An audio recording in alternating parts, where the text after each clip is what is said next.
the little cricket. Margie was from Oklahoma. More specifically, she was from rural Oklahoma, and she was tough. Born just out of the Depression, Margie learned to shoot, drive tractors, and spit insults.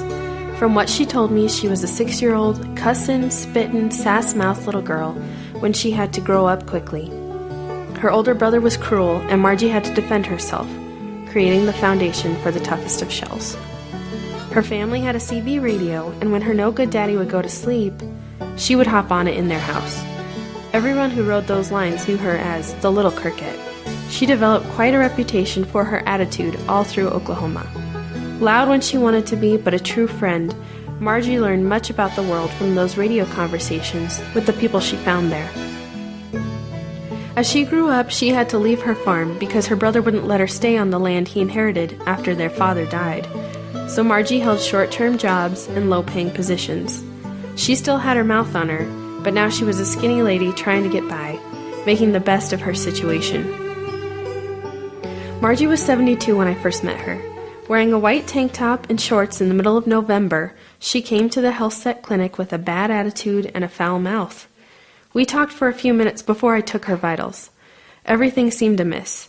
Her blood pressure was way lower than her typical baseline, and her heart rate was through the roof. Looking through her records for some understanding, I saw that she had AIDS. She was upset by the readings I had taken. Margie called them a load of piss. We tried everything to get her heart rate to slow down. Deep breathing and relaxation techniques were not helping. I told her we should call 911 or the triage nurse. Margie was not happy with my suggestion because she was in the hospital only a few days earlier. I double-checked her vital signs and called her doctor's office. The triage nurse wanted her to go to the emergency room. Margie said she was no way in hell going to the ER at this point. She knew her body best, and she would go in when she started feeling out of control. She told me to call her later. Once back at the office, I called Margie's cell phone. She ended up calling an ambulance and was in the ER. That time, Margie only stayed in acute care for a few days. She had a severe lung infection and had signs of respiratory distress. Her viral load count was elevated, and she not only felt angry, but she felt hopeless. I don't know how Margie obtained AIDS, but as I came to know her, I saw her not only battle her disease tirelessly, but as one who still wanted to live her life. Her disease was complex and advanced, and I couldn't fix it. That was probably the hardest part. To be present with her through her journey was exhausting.